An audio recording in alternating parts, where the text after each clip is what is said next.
एक नाशिक न्यूज, प्रेक्षकांचा विश्वास आणि निष्पक्ष पत्रकारितेची ओळख।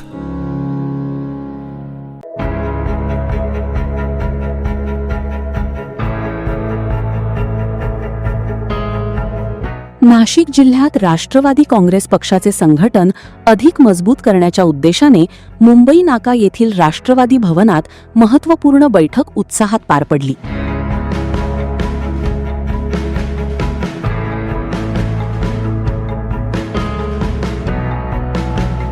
पक्षाचे नवनिर्वाचित जिल्हाध्यक्ष दिलीप खैरे यांच्या अध्यक्षतेखाली झालेली ही पहिलीच बैठक असल्याने कार्यकर्त्यांमध्ये विशेष उत्साह पाहायला मिळाला। बैठकीत संघटनात्मक मजबूतीकरण, आगामी निवडणुकांची तयारी तसेच मतदार यादी पुनर्निरीक्षण मोहिमेचा आढावा घेण्यात आला।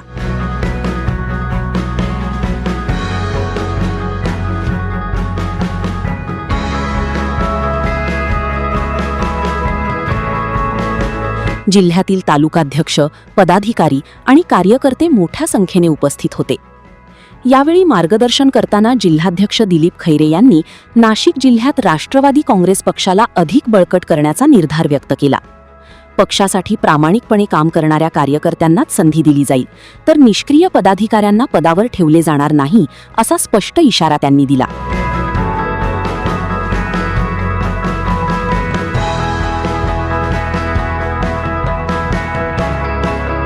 प्रत्येक कार्यकर्ता हा पक्षाचा जिल्हाध्यक्ष असल्याच्या भावनेतून काम करावे आणि सर्वांना सोबत घेऊन पक्षवाढीसाठी प्रयत्न करावेत, असे आवाहनही त्यांनी केले। बैठकीपूर्वी नवनिर्वाचित जिल्हाध्यक्ष दिलीप खैरे यांनी पदाधिकाऱ्यांनी हार व पुष्पगुच्छ देऊन स्वागत केले।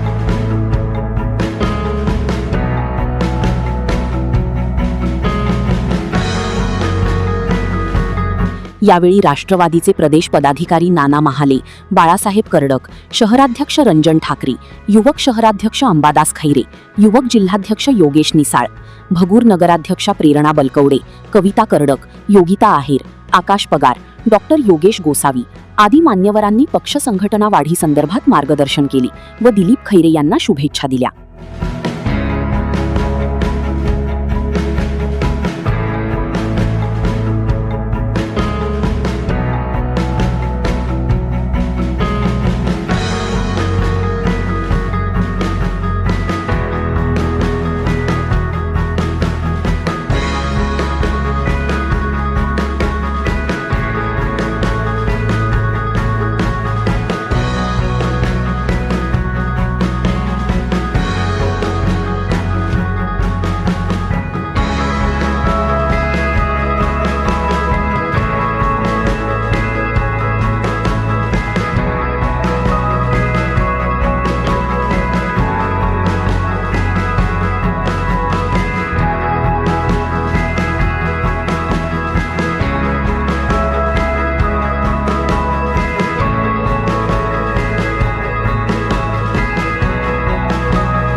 जिल्हाध्यक्ष पदाची जी जबाबदारी दिली त्यासाठी मी सर्वांचे आभार मानतो।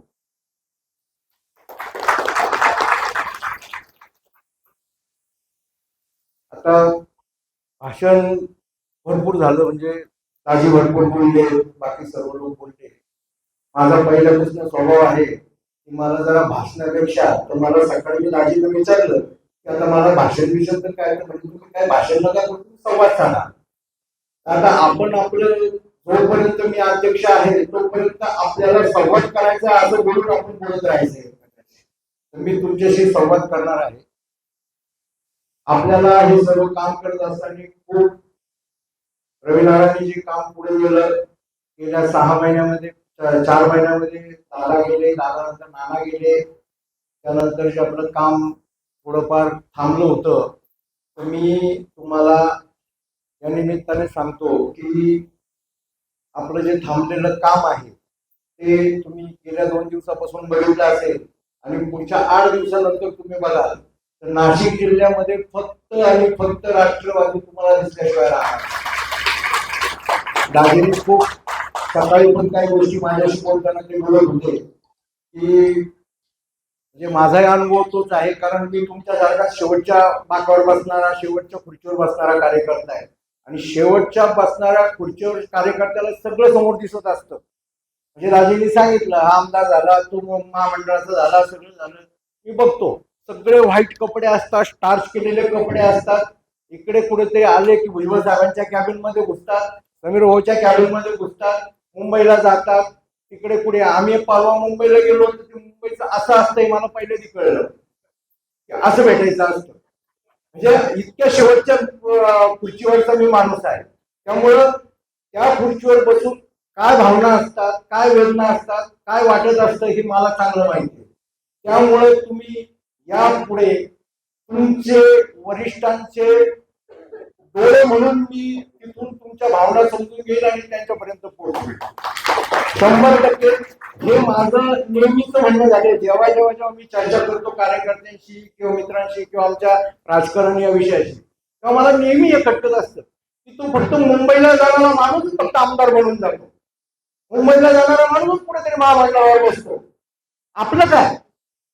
तर मी तुम्हाला शब्द देतो की शेवटच्या बेंचच्या म्हणजे खुर्चीवरच्या कार्यकर्त्याचा सुद्धा विचार होईल आणि त्याच्या सुद्धा भावना मी समजून घेईन आणि त्या तुमच्या भावना 100% वरिष्ठापर्यंत त्या पोहोचतील.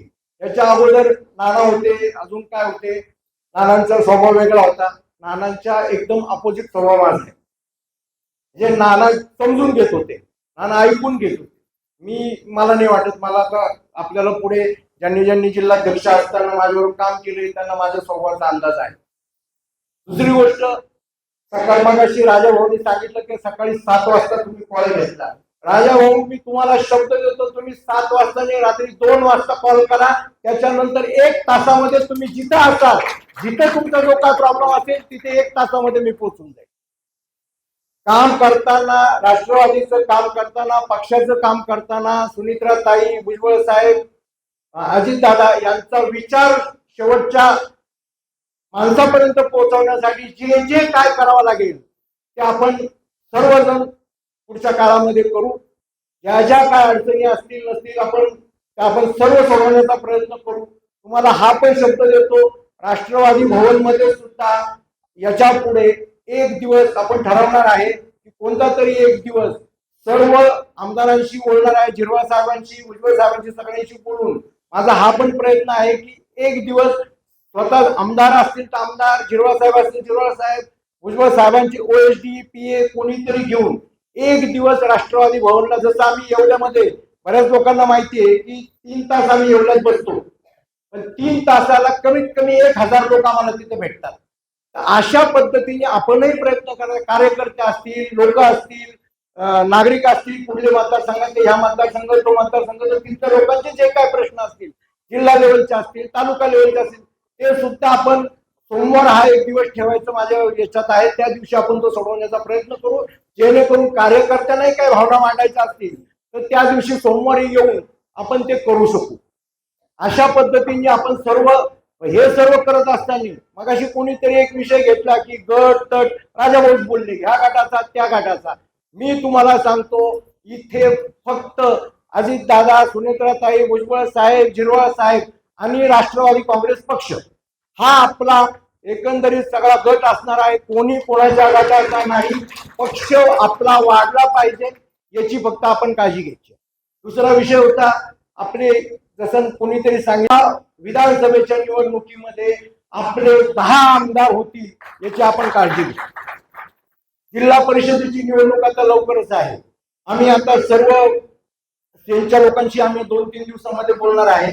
काही अडचणीमुळे किंवा काही गोष्टींमुळे पुढे माणसं नेमलेली नाही, कुठे काय अडचणी असतील, कुठे काय आपल्या आमदारांनी कुठे काही सांगितलेले नाही.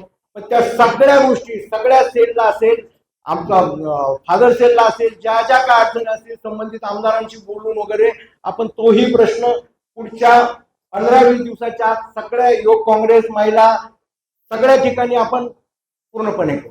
दुसरी गोष्ट, आपण सगळे काम करत असताना आता मी आपला सुजित सोनवणे म्हणून काम करतो, मी त्याला विचारलं याच्यातले सक्रिय किती, तर त्यांनी सांगितलं की 2-4 लोक येतात, फक्त बाकीचे कधी येतच नाही. तर मी फक्त आपल्याला त्याचा वेगळा अर्थ घेऊ नका, पण माझ्या स्वभावाप्रमाणे मी त्या नायक सिनेमा सारखं प्रिंटर आणि टाईपरायटर घेऊन बरोबर काम करतोय का, सगळं टाईपेचं जाऊ घरी, काही काम नाही करत आपल्याबरोबर.